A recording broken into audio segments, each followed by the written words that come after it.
Master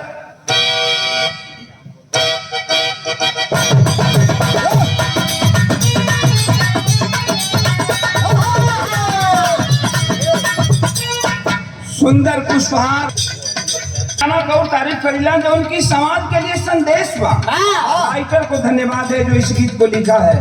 का master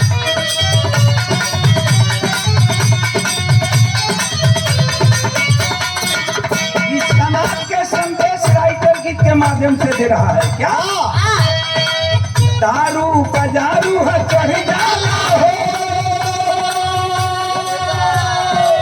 ए बाबू, दारू बजारू है चढ़ जाला हो तके हुए के नियत बिगड़ जाला हो।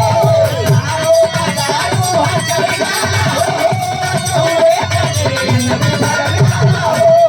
दारू बजारू है चढ़ जाला हो तके हुए के नियत बिगड़ जाला हो। ए तू तारा खाते हम कहिला देखो कभी कितना मिक्सिंग निकल दारू बजारू है चढ़ जाला हो तके हुए के नियत बिगड़ जाला हो।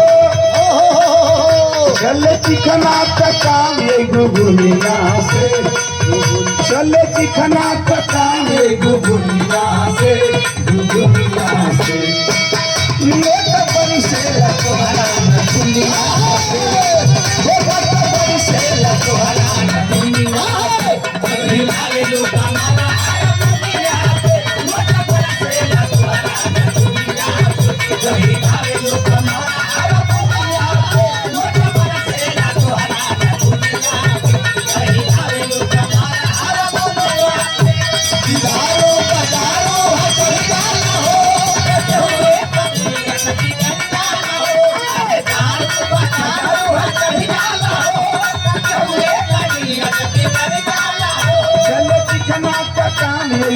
चले चिकना का काम है गुगुनिया से, गुगुनिया से लोग बरसे लतोहरा न दुनिया, लोग बरसे लतोहरा न दुनिया हिलावे लो कमाना दुनिया से, लोग बरसे लतोहरा न दुनिया हिलावे लो कमाना लोग बरसे लतोहरा न दुनिया हिलावे लो कमाना।